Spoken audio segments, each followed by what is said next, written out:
D2 Word Life here with Rico's biggest fan, Riptidz. No. Get it right. Oh, come on. We know you're obsessed with his mutton chops. Which tag team with Rico, which became the Tribal Chop. Oh, come on. We all know you're freaking infatuated with Rico's mutton chops. You are so distracted by his sideburns. Oh, no, I know you are. That's why you thought they were sexy and you want to grow them yourself. Hell no. Even if I wanted to grow them, I couldn't do that anyway. But no, that's more your forte. No. You thought that he was sexy with those chops on. I know you. At least I'm not going around wearing a freaking goddamn leopard print suit. But anyway. In this podcast, we are reviewing the 2002 Judgment Day event, which took place on May 19th, 2002. Kane would approve of that. Yep.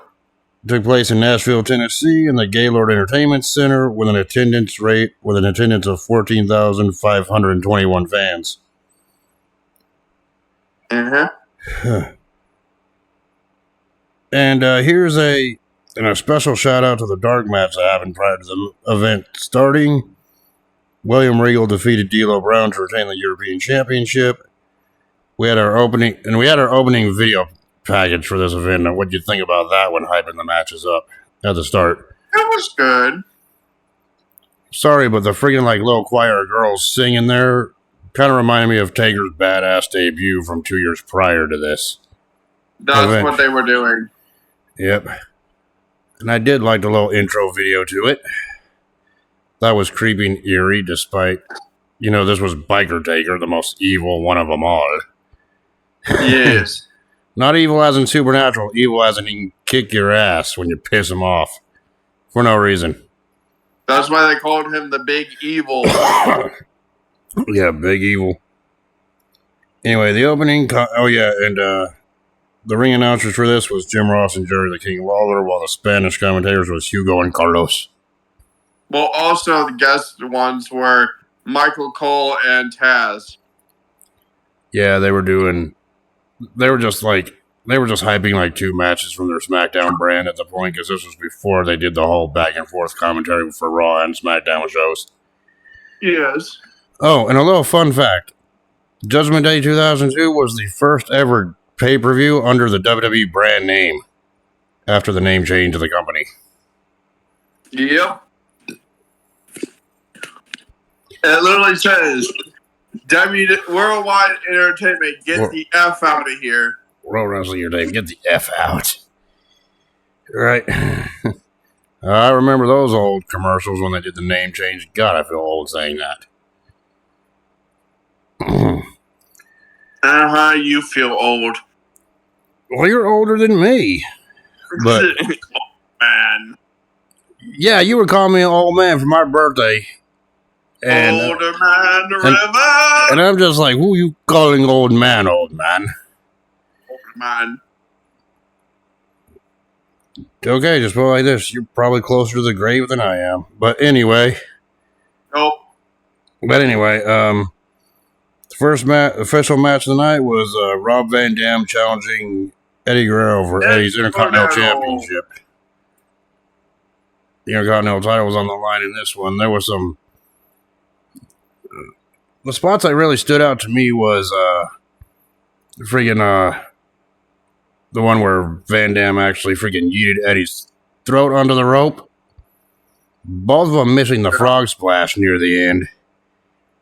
And that octopus stretch that Van Dam did to Guerrero in this match. Yeah. What were some spots that stood out to you before we get to the finish? It was a good match overall. I liked it all. The thing was it was back and forth, and freaking Rob Van Dam kept trying to hit his moves and kept failing. Same thing with Guerrero here. And yes. Yeah, well, they kill each other from book to book. Yeah. Oh, yeah, and just for the record, this was back when Eddie Guerrero had that mullet. Yes. And there was even a sign in the crowd that said mullet heat. Well, we all know what. Well, there is one wrestler that is trying to imitate that mullet. Well, first of all, Eddie's mullet was better than the Wish.com versions. Anyway, we all know who that is. And yes, we're talking about Eddie's son, Dominic, here. Yes. God, all the jokes we're going to imply if we ever do the 2005 SummerSlam review with that one. Yes. But anyway, that's for another day. But, I like the spot near the end, at the end when Van Dam went for a leverage pin, only for Guerrero to kick out, only for Guerrero to do the same thing, but put his feet on the ropes to retain the championship. Yep, and freaking Van Dam was upset about it, because he's like, what the hell?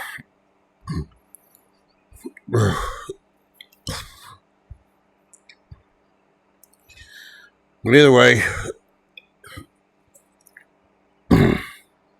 excuse me.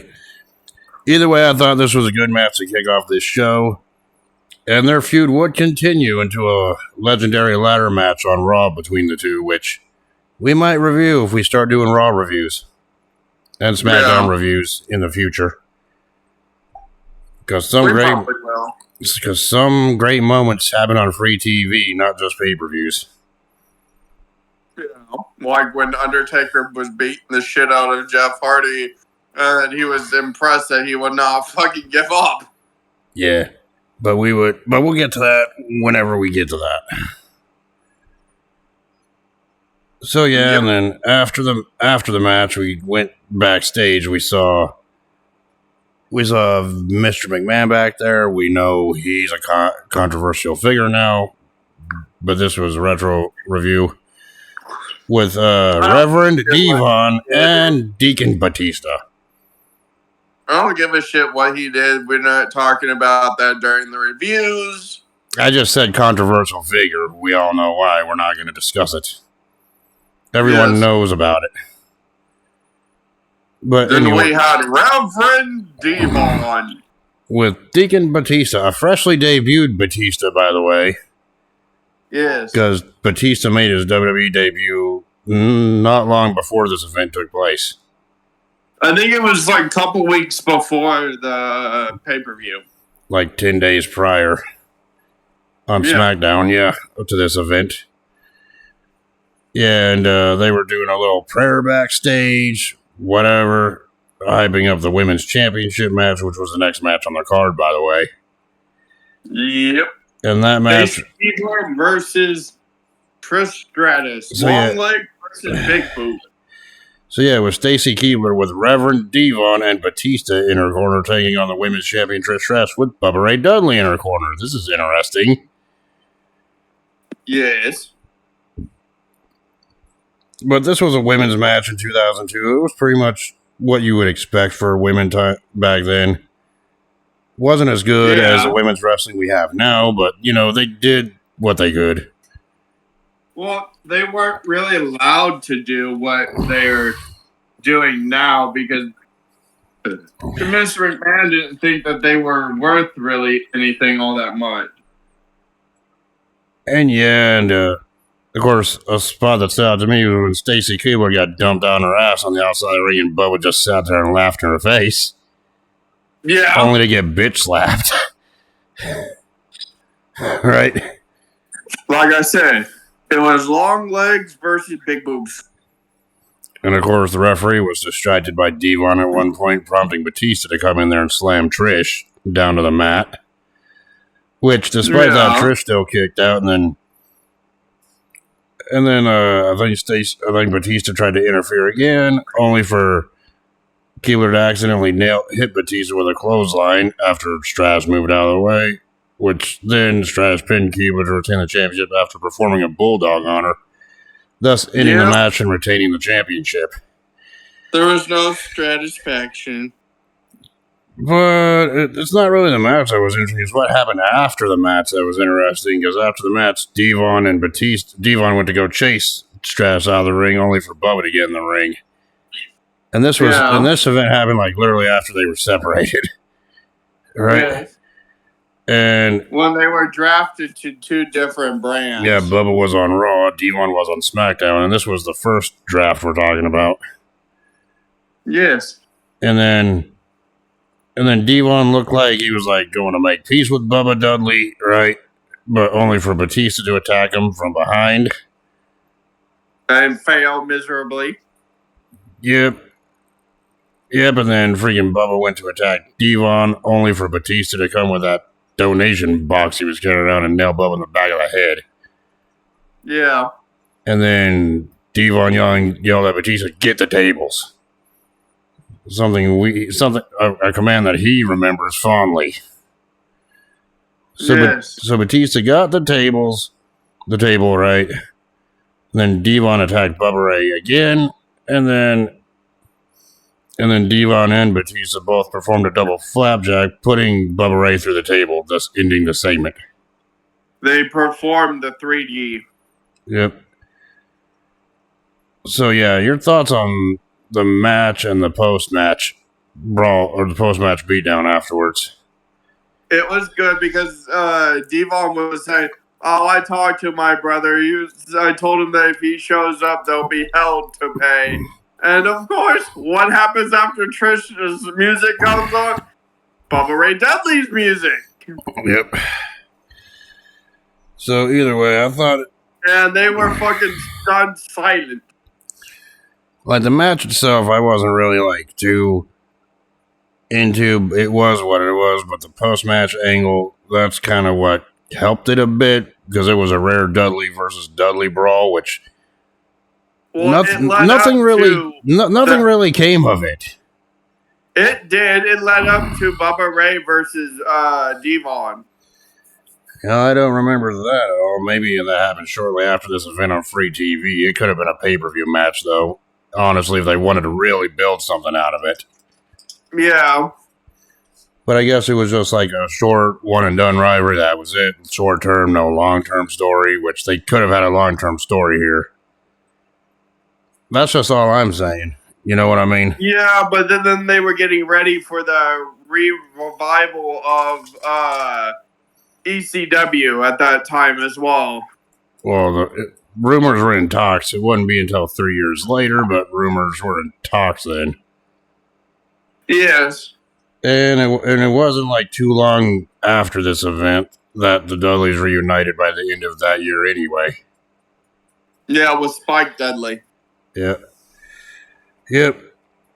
Then we see... So later will be known as Runt. Yeah, and then...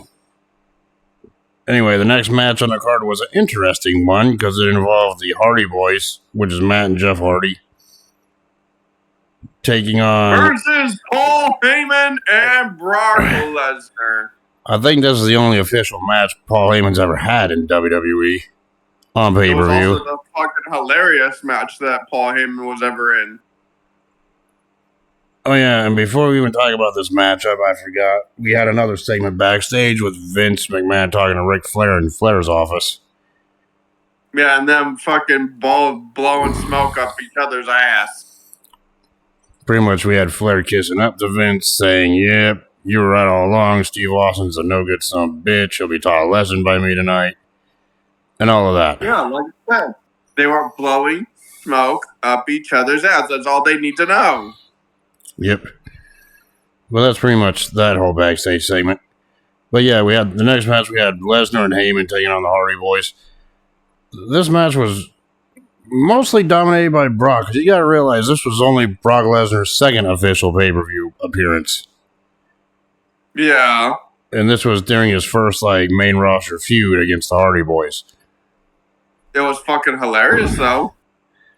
Yeah, and after a little bit of a beatdown, Matt and Jeff gained the advantage.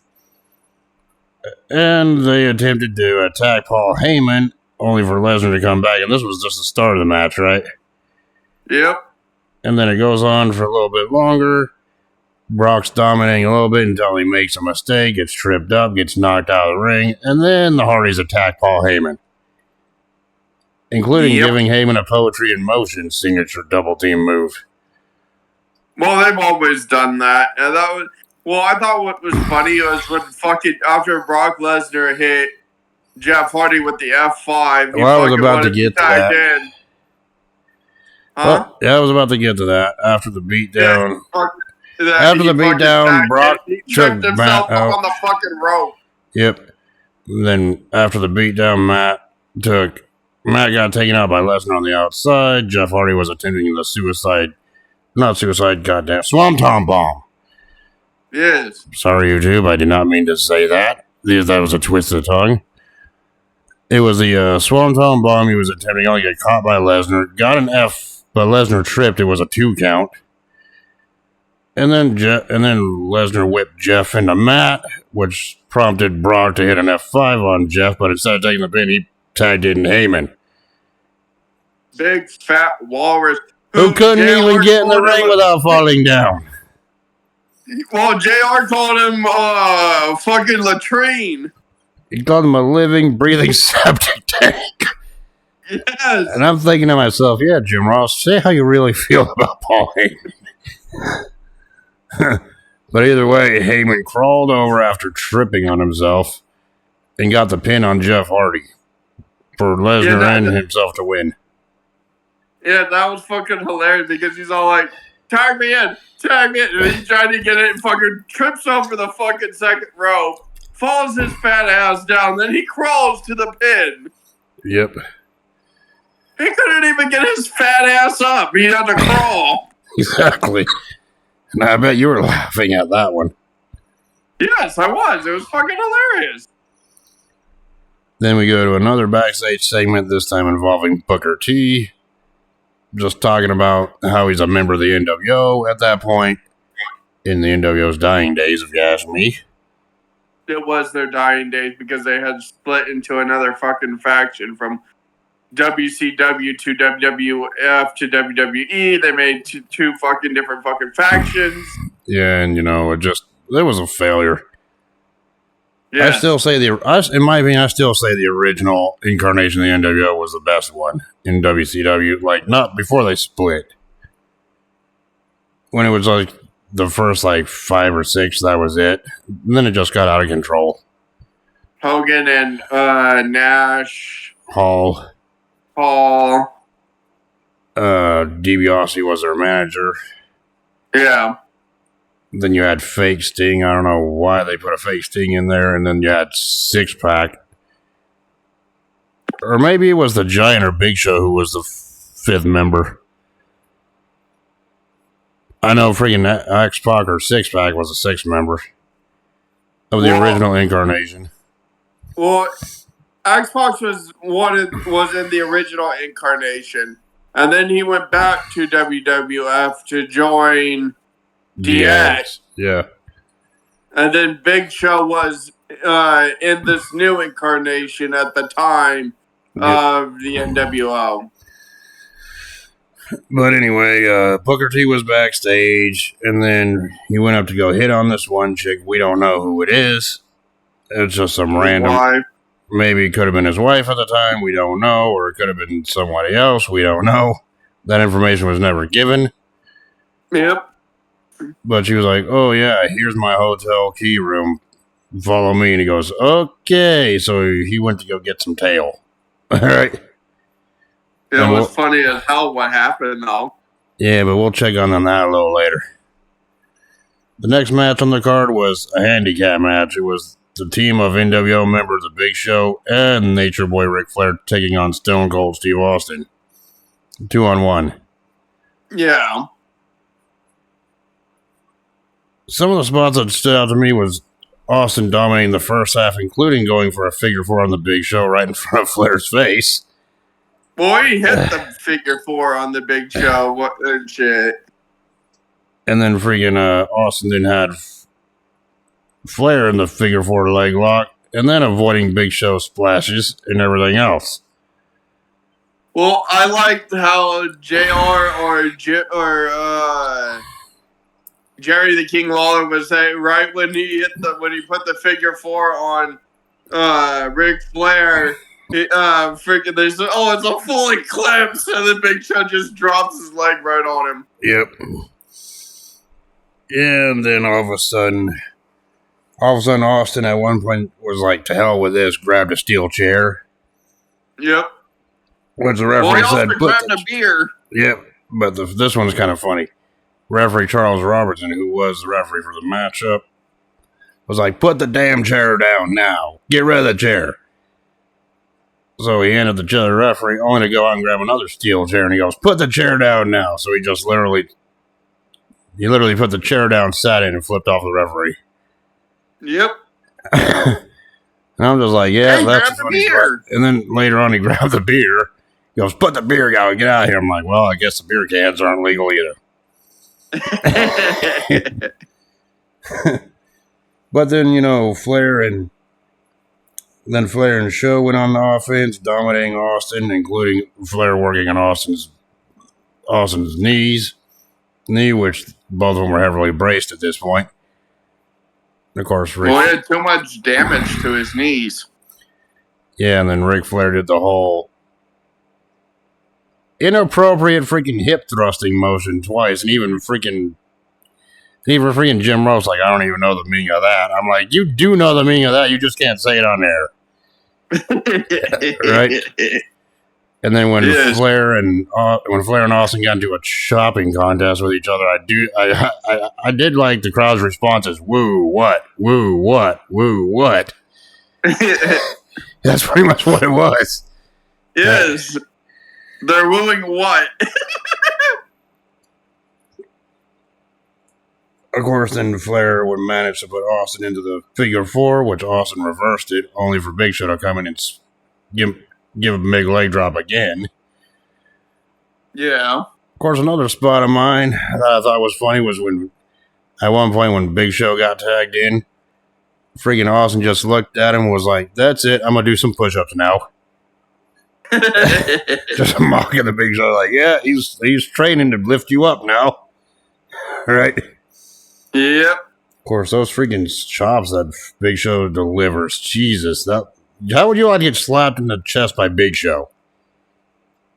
No, hell no. That even said it. That's like being chopped by a fucking frying pan or a skillet. I think Austin took like 2 of those. Austin took 3 or 4 of those. Or 3 or 4 of those, yes. But in the end, X-Pac, who was an NWO member, tried to interfere in the match, went to go kick Austin. Austin ducked after giving Big Show a stunner, which Big Show no-sold, kind of like how you no-sell my moves in 2K games. Asshole. We spoke about that in the last retro review, too. Ironically, in an Austin match. Figure that one out. It's fucking hilarious. Every time I wrestle you in the game, you're like, ha, I hear. Son of a bitch. I just beat the shit out of you. But then Austin hit a stunner to Big Show, which Big Show no-sold, only for X-Pac to get in, attempt to kick Austin. Austin moves out of the way and he kicked the Big Show. That was enough to put him down for the rest of the match. Well, Big Show was knocked the hell out in that match, too, because of the stunner. He didn't go down, but he was knocked the fuck out. Yep. Was standing up. Yeah, and then Austin hit the stunner on an interfering X-Pac, and then Austin hit a stunner on Flair and pinned Flair to win the match.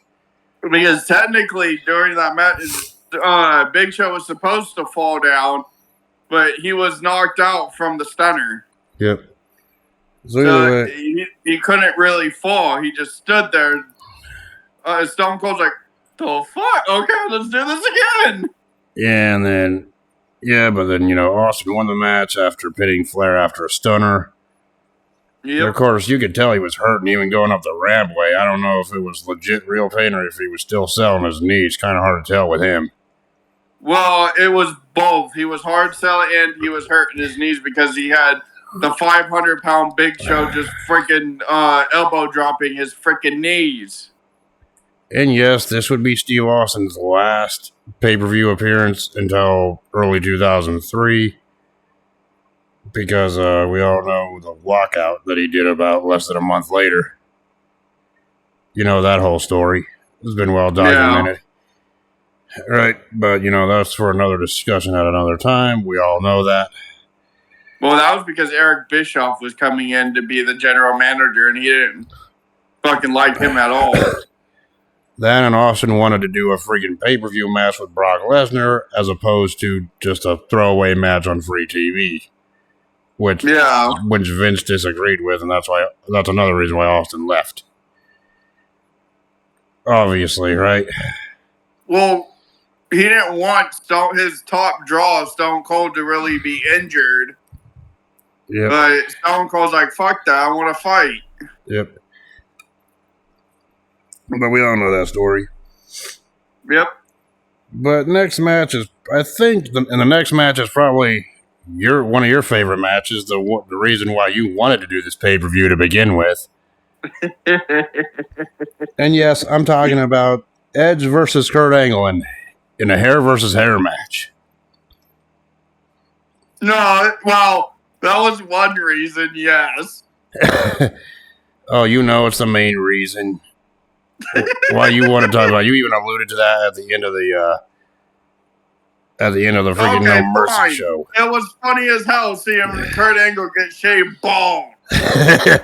Okay.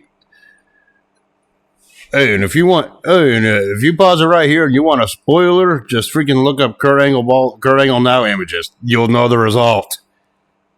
Right? Exactly. But anyway, we gotta talk about this match. Well, I also liked hearing Edge's theme song that he had from Rob Zombie at the time. Rob Zombie. Yep. So about the hype package between Edge and Angle, what do you think about the "You Suck" t-shirt? Shit, I bet you'd still rock that today if you had one. It's funny as hell. He's like, oh, I just want to see the new shirt that you're in. And he's like, okay, here's the new shirt. It has "You Suck" with a freaking Olympic star there. And he's like, and then the video package plays where freaking Edge went to his locker room when he wasn't paying attention, stole the fucking bag that had the shirt, and he was like, yep.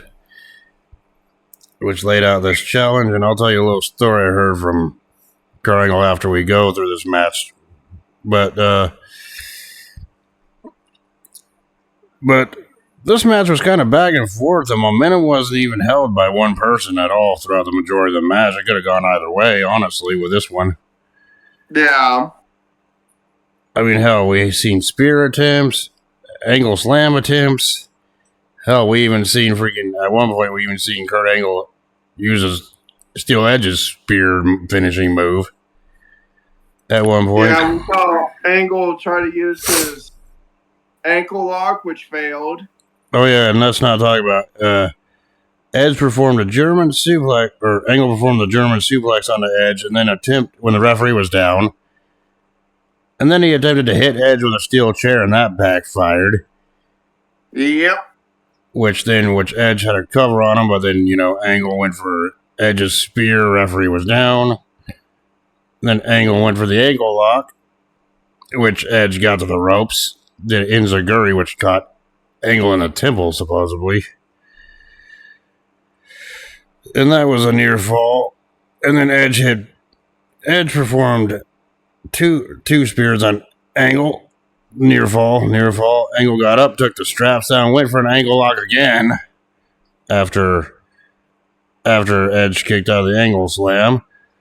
Well, he went for the ankle slam and then went for the ankle lock. Yep, I said after he performed the ankle slam, he went for the ankle lock with the straps on, and even Jim Ross like, I hate it when a grown man does that. And some of the other spots were great, but the ending was Edge getting out of the ankle lock only to freaking get a leverage pin on Angle for a 3 count. Yeah. And yeah, there were some other great spots there too, like Angle hitting Edge with a top rope sunset flip or whatever when he flipped him off the top rope into the ring. And Edge performing like a missile dropkick from the top and everything else. I mean, just a lot of insane moves between the two. There wasn't no advantage for very long. Also, when Angle lost, he was supposed to get he fucking became a little bitch, was attacking Edge, and then ran away. Yeah, Angle tried to attack Edge after the match, and even Jerry Lawler was like, "Yeah, do over. 2 out of 3 falls. This is a 1 fall match." All right. Of course, Edge then took advantage. Because JR was all like, "This isn't a 2 out of 3 falls." Yep. And then Angle dragged Edge all the way up to the barber's chair, Edge dragged Angle up to the barber's chair, which Angle probably reversed, and then he just started running off. Yes. Which I'll get to that. I'll get to the whole story told by Angle a little bit after the last segment. But then afterwards, we went to that hotel room that Booker T and this mystery woman was at. Backstage, right? Yep. And he's like... Which, hold below, it was Goldust. Yeah, the lights went off in the hotel room. She was saying, "Kiss me here, kiss me there," only for Goldust to interrupt. In the dark, saying, "I want you to leave the NWO and come back to Goldust." Only for Booker T to turn the light on and goes, "What the hell are you doing here?" Go, "God damn it, I can't even get any goddamn privacy." Next thing you know, you see Booker T's ass on TV. Well, you saw everything of Booker T. Yep. I mean, everything. And I'm just like, what the hell? Well, we also saw Goldust in a corset. Yeah. And then he looked at the lady and goes, "Can't you stop him? I bought this nightgown for nothing." Shit. That's how that segment ended. Right? Come back to Goldust. Hell no. They wouldn't come back to Book Dust. Yeah. But anyway. Which eventually they did reform Book Dust. Book Dust. We all know that was one of your favorite teams. It was a funny tag team, yeah, I have to admit. Anyway, the next match on the card was a Hell in a Cell match between Chris Jericho and Triple H. That was a brutal This match. one was a brutal match, man. Like I said, it was a brutal match. It was a bloody and violent affair. A lot of weapons used. The cell used. Hell, at one point in the match, Chris Jericho, even his shoulder was busted wide open. Yeah. Yeah,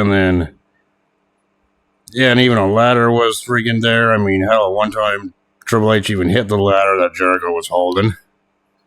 Well, was crushing him with it. Bashed the fucking ladder in his hand, and then bashed him with the broken chair, which busted up his shoulder.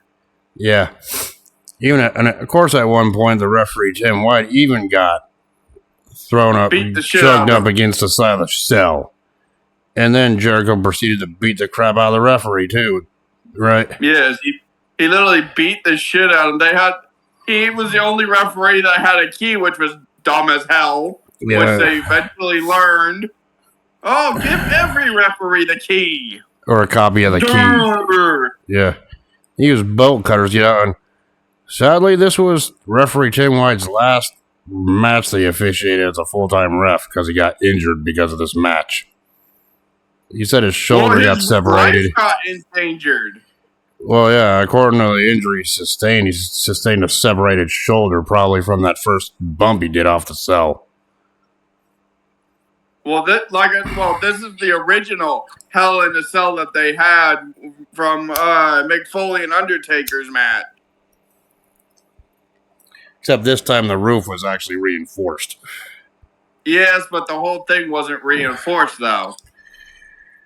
Yeah, and then at one point Triple H got busted open, and then at another point Jericho got busted open. Right? Hella bad, bleeding from the head. Jericho looked freaking looked fucked up when he got busted open. Well, the thing was, they weren't really supposed to be badly injured like that in that match, but because of how the Hell in a Cell was created, how it had jagged parts and shit there, it actually cut them up worse than what it actually was supposed to. And of course, Triple H then performed a spine buster onto Jericho as the referees opened the cell door to check on Tim White, the ref. Then Triple H hit Jericho on the head with a sledgehammer and pinned him while he was down, and Mike Chioda replaced White as a referee, but Triple H got a 2 count. I don't even think he got a 2 count. I don't even think, actually, no, this was back when the referees were still distracted. No, he didn't even get a count. He counted it himself, where he tapped the damn mat to signify them to come in to be like, get in here. The count, but they never paid attention. And then it was that sledgehammer shot that Jericho got to the head, which busted him open from ear to ear. Yeah, but after that, Jericho got out of the ring. Jericho got out of the cell, and Triple H also got out of the cell, but Jericho, ever the smart guy he is in these kind of matches, he actually slammed the cell door into Triple H's face. Triple H never got out the damn cell. He was about to get out the cell when freaking Jericho just kicked the door right in his goddamn head. Yeah, and then they made their way around to the ringside area where the tables were. Jericho got Triple H up on the table, up in the Spanish announce table. Poor Spanish announce table gets murdered in every freaking show. And lo and behold, Jericho attempted a barbed wire. I was like, Jericho attempted the pedigree only on the table, only for Triple H to reverse into a DDT, and then Triple H then went to the other announce table, or by the ring timekeeper area, the bell ring or whatever, and produced a barbed wire wrap 2x4. Yep. And it was about that time Jericho stopped selling the DDT on the table and just hauled ass for the top of the cage. Well, you'd be running too if someone was going after your ass with a barbed wire 2x4. Yeah, remember in the WWE game, you tried to hit me with the fucking barbed wire baseball bat. Yet I turned it around. Yep. And then Triple H then started climbing the cell with the 2x4 wrapped in barbed wire with him. Yeah. We took that to the top of the cage. Jericho grabbed it and just hit Triple H in the back with it as soon as he got up there. Not once. But twice. Not twice. Thrice. 3 times. And then at one point, the referee got back up there to make a count. The referee finally got up there when he had him in the walls of Jericho on the cell, top of the cell, which Triple H powered out of it. But then let's talk about the disturbing part of this match. Like, okay, the disturbing part was the referee getting his ass kicked, but the second disturbing part involving the 2 wrestlers here. Triple H literally took the barbed wire,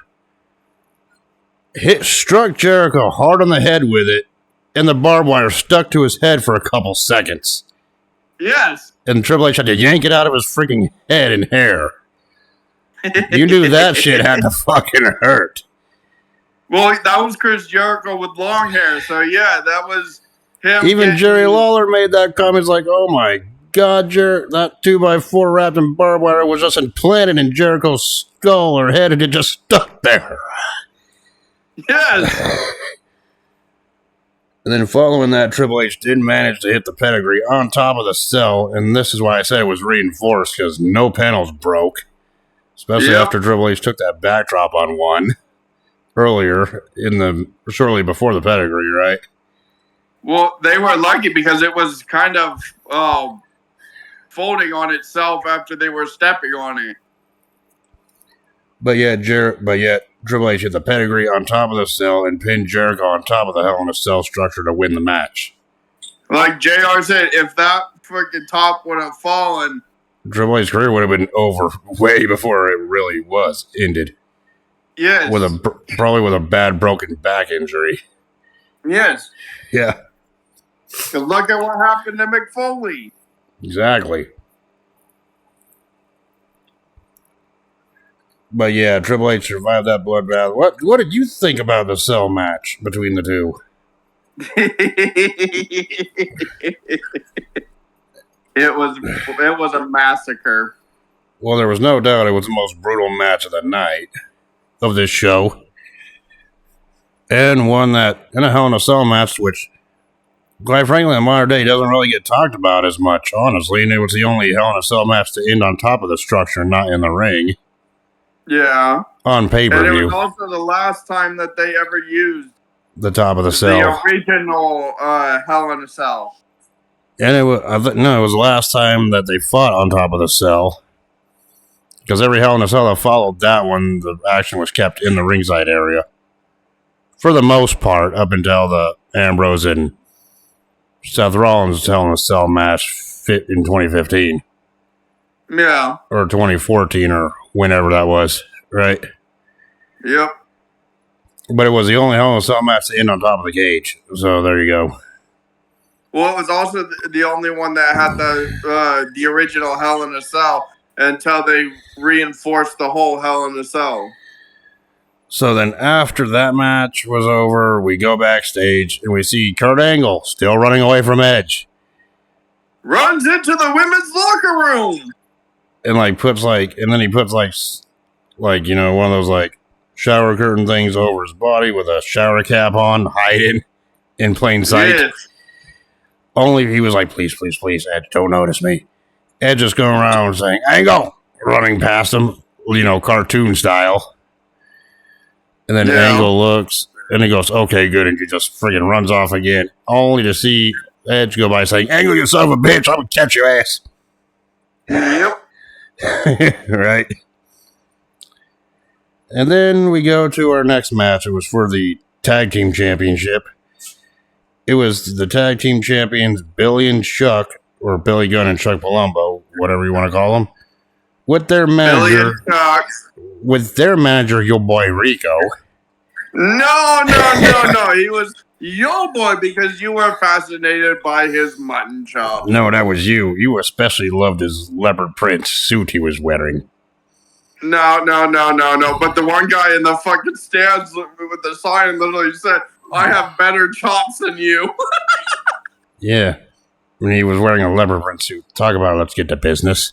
Anyway, yes, I had to throw my own slogan in there, seeing that.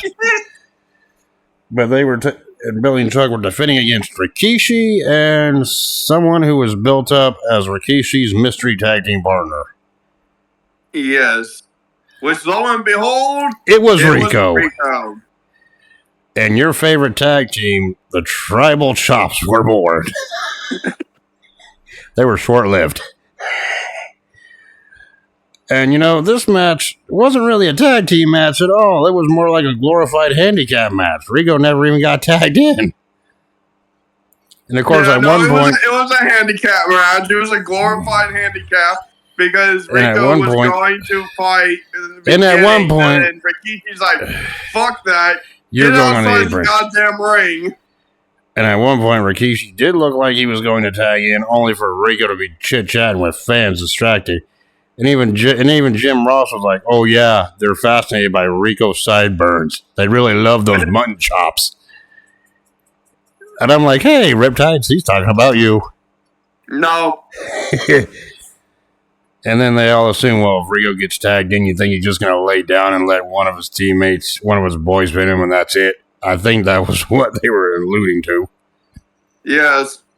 But then Rico did get in after Rikishi got some offense in to try to cost him and his partner the match, only for Rico to accidentally kick Chuck, right? Yep. And then Rikishi did a super kick on his own tag team partner, and then I think he did like a freaking leg drop on the Chuck to win the match. Yep. And then behold, your boys, the freaking Tribal Chiefs, won the tag team, or the Tribal Chops won the tag team titles. And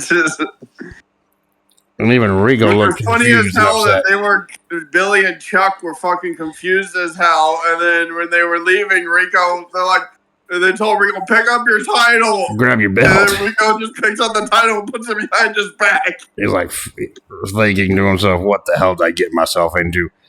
Obviously, this match was the most memeable match of them all. Yep.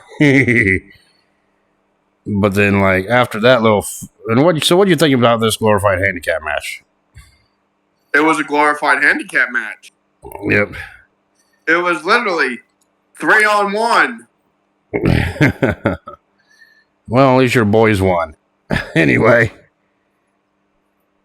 But anyway, after that, we go back to the backstage area where Edge was still trying to find Angle, only for Angle to attack him with a trash can lid. Saying, we're going to shave someone's hair, right? We're going to shave someone's hair. We're finishing up this business right now. Well, Edge got some licks in, and they were beating each other the hell up and then Edge 18-wheeler area, and then they got to the ramp to go back. Yeah, they got to the ramp to go back to the gorilla position up there, and he goes, Angle got us like, give me my microphone. Then Angle was like, you guys want to see a haircut? I'll show you a friggin' haircut. Barber, get your ass out here right now. And then continued to beat the crap out of Edge, yet Edge turns it around and does the sleeper. Yeah, Angle looked like he was trying to put Edge in the barber's chair, but then Edge turned around with a sleeper hold, like you said. It was then Edge was nighty-night. He was flailing his arms, and when he's like, I can't get out. Right time. And then it was like, oh, second win. Fight. And I'm like, Angle, you wrestled Matt Clackus, but it's a sleeper hold that beats you? In storyline, yeah, that makes... In real life, that makes no sense, but in storyline, it's funny. Yes. But then Edge was the one that was knocked out onto the barber's... Angle was knocked out on the barber's chair, and that's when Edge grabbed the shears and just started shaving Edge's head, or Angle's head bald. Yeah, he freaking used 2 razors, 2 electric razors, and then he freaking put shaving cream on his hands, rubbed it around, grabbed more shaving cream on his hands, put it around his head, used the straight razor, and then put shaving cream, like whipped cream, on top of his head. And then woke Angle up. Smacked him in the back of the head to wake up, and he's like, here, look at yourself in the mirror. Son of a bitch. And then, like, after a little brawl afterwards, freaking Edge got the advantage. Then Edge took the microphone saying, you're so sick of everyone chanting you suck. Well, from now on, they're going to chant you're bald. And then they hit his music, Kurt Angle's music, and all you hear is people say, you're bald. You're bald. You're bald. Yep. You're bald. And Edge must have did some damage because Kurt Angle hasn't been able to grow his hair back out since in the 22 years. Well, he used the freaking electric razors and the straight razor. Exactly. But anyway, here's a little story I told you. Kurt Angle even got on a record telling the story about that night. He goes, yeah, they were playing a rib on freaking Edge leading into this one. Because they kept saying to Edge, oh, you're going to be losing this hair versus hair match. Originally, this was Vince McMahon's idea, saying to Angle, yeah, you're going to be getting your head shaved bald. You're going bald anyway. Right? Of course, they were playing a big rib on Edge all the way up to the day of the pay-per-view, saying, you're going to get your head shaved. You're going to be the one bald. And even Edge was like kind of depressed about it, saying, I got an oddly shaped head. I would not look good bald or anything like that. It wasn't until an hour before the fucking egg from their fucking photos with the bald caps. It looked like he had a fucking egg head. I mean, at least Kurt Angle looked normal bald, and even that was before he was shaved when they were just showing those dark edited photos. Yes. Which is the look we all know today anyway. Yep. But then, like, literally an hour before the match, they're like, oh yeah, by the way, Angle was like, by the way, Edge, you're going to win tonight. Yeah, so we got to think of a new finish. They even had an impromptu fake finish. Yeah. Where Edge or Angle would win, right?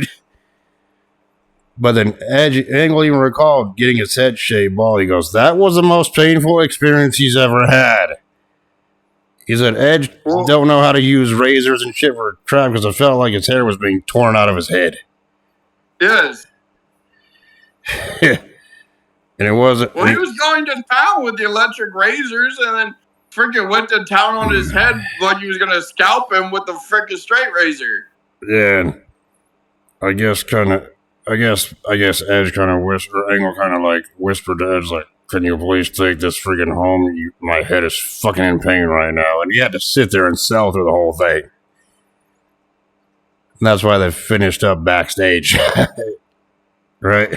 Well, Yeah, the thing. Well, also, I also like the fact that I think it was like the next week, the week after. No, a couple days after the pay-per-view, that he freaking went to Friday night with a freaking toupee and his Olympic safety wrestling gear on his head. Yep, his wig, his everything else. Yep, that's funny. That's funny, right? So yeah, that's the story about how Kurt Angle went from Kurt Angle with hair to bald Angle. Yep. That we all know today, right? Yep. And honestly, I think Kurt Angle looked better bald. That's just my opinion. Only because that's the version I'm used to seeing. Yeah. He was already losing his hair. And I guess even Vince McMahon said, yeah, I'm doing you a favor. You're going bald. Right? Which, honestly, he looked better bald. Anyway, since he was kind of heading that direction at the time anyway. But then we go to our main event, which was for the undisputed WWE Championship, and it was Hollywood Hulk Hogan defending against Big Evil, The Undertaker. Yep. And before the match even got started, like during the entrance, and during the video package, man, it showed the whole motorcycle getting ran over by the 18-wheeler. And then it also showed Hogan being dragged around by The Undertaker backstage. Those are all classic moments now. Yep. And, everything else that led to this match. And, during the entrances, specifically Hogan's entrance, Jim Ross even alluded to, it was back on November 27th of 1991 where The Undertaker pinned Hogan to win his first world championship here. And I'm thinking to myself, yeah, that was Survivor Series of 91, which we need to review at some point. Yep. And on November 27th, 1991, how old were you? Because I didn't even exist yet. I was 1 day old because I was born in 26. Funny how that worked out. We'll probably let that be known when we get to the Survivor Series 91 review. Also. Yep. Whenever we decide to do that. But the match officially began. Hogan went to the ring only for The Undertaker to start whipping him with Hogan's own weight belt that he came out wearing to the ring for some reason. Well, he took Hogan's weight belt when he freaking changed his ass to his bike. Yep. And I think The Undertaker got whipped Hogan like 3 times with the weight belt, only for Hogan to battle back, take the weight belt from Taker, and start whipping him with it. Well, he was going to hit him with the freaking clip from the belt. Only for the referee to take it away after 3 whips with it. Yep. So both were even. And then eventually, Hogan knocked The Undertaker onto the outside of the ring, got the advantage out there by whipping Taker into the steel steps.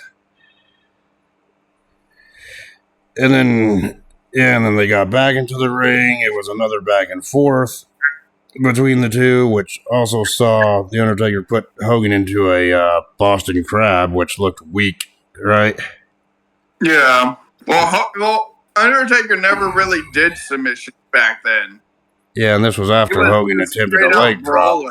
Yeah, this was after Hogan attempted the leg drop, which Undertaker freaking reversed into a weak-looking Boston Crab. And then we seen possibly what people still call today as the absolute worst choke slam ever. When The Undertaker performed a choke slam on Hogan, but Hogan didn't even jump up far enough and it looked weak as shit. Yeah. I mean, hell, that choke slam would make Mick Foley's choke slam he took off the cell look like a masterpiece. Right? Oh, yeah. But then Hogan ended up kicking out of that. The Undertaker went for the chair, which Hogan freaking kicked back in The Undertaker's face.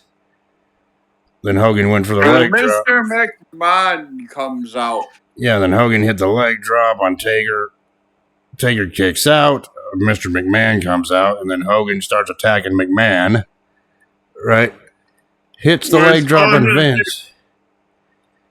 He hit the leg drop on Vince, only for the Undertaker to take the steel chair, hit Hogan in the back with it, and then the Undertaker was able... in the back of the head with it. Yeah, back of the head with it. And then the Undertaker was able to actually perform the chokeslam the right way this time, and Taker got the pinfall and became the new undisputed champion. Yep. I don't give a fuck or not if Taker won by freaking like outside interference and cheating. I still freaking like this moment only because of my inner Undertaker fan coming out. Well, it was also one of many titles that he never dropped. Yeah. And Taker would go on to have a couple month reign with this, and then he would eventually drop it into a famous a well-known triple threat match a couple months later, and we'll get to that pay-per-view when we get to that one. Uh-huh. But for now, the Undertaker won the Undisputed Championship.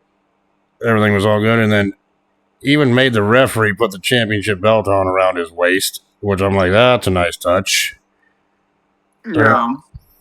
And then the Undertaker would also attack Hogan again with a steel chair by making the chair crush Hogan's throat. Well, this was also at the point where Hogan's contract was in the works. Ending. In the works, yeah. They were negotiating at that point. Yep. Yeah, then Undertaker would continue the post-match assault with a steel chair after crushing Hogan's neck with it. You know, the whole standing chair thing, maneuver he does. Yep. Where he jams the chair up into your throat standing up. Yep. He continued the assault and then continued celebrating with the championship, and that's how Judgment Day ended. Your thoughts on this main event? And you got, and yes, I know we're I know we're Taker fans, but you can't let that cloud your judgment. It was a fucking brutal fucking back and forth match between both, because they both used the fucking weight belt against each other, and they both wanted to hit them with the clasp, but the referee took the belt. Yep.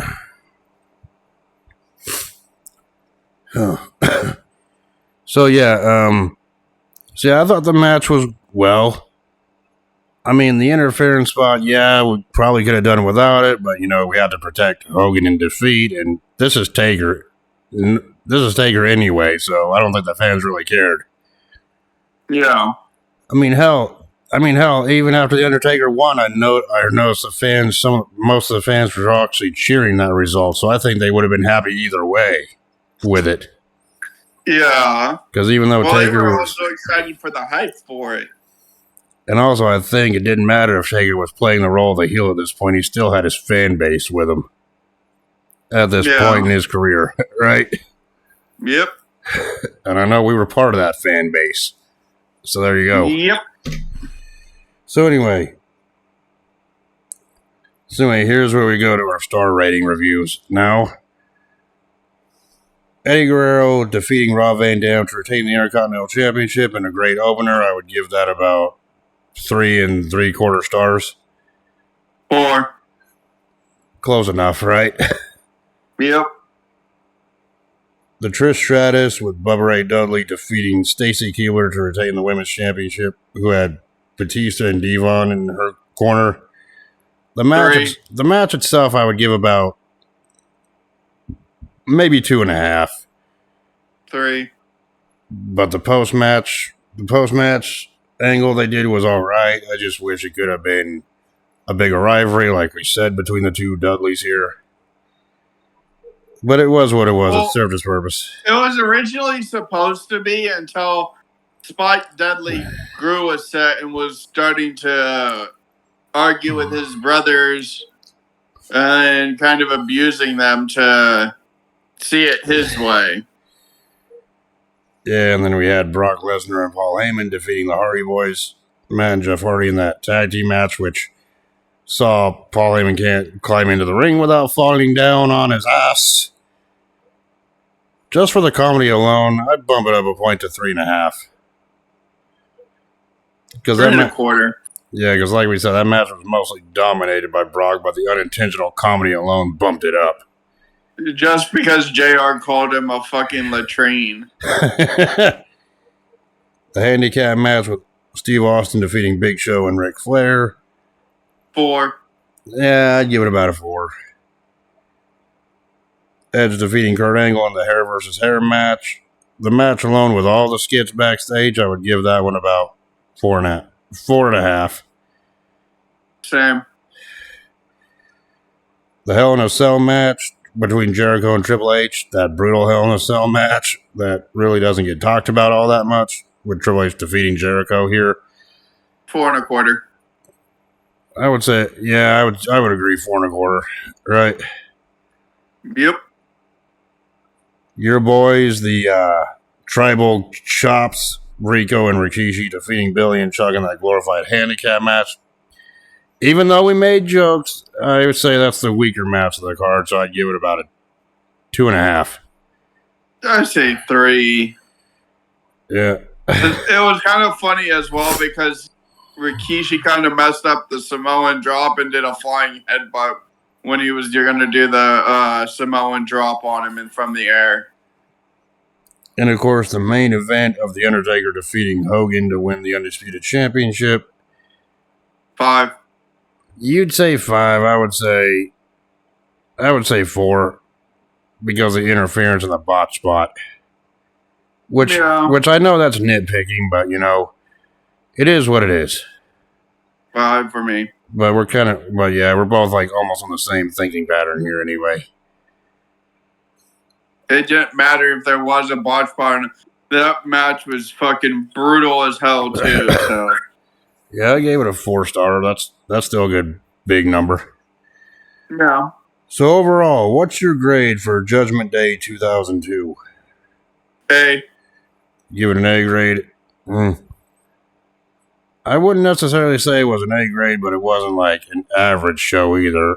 So I would say it's a high B grade, just like the No Mercy show was. Yeah.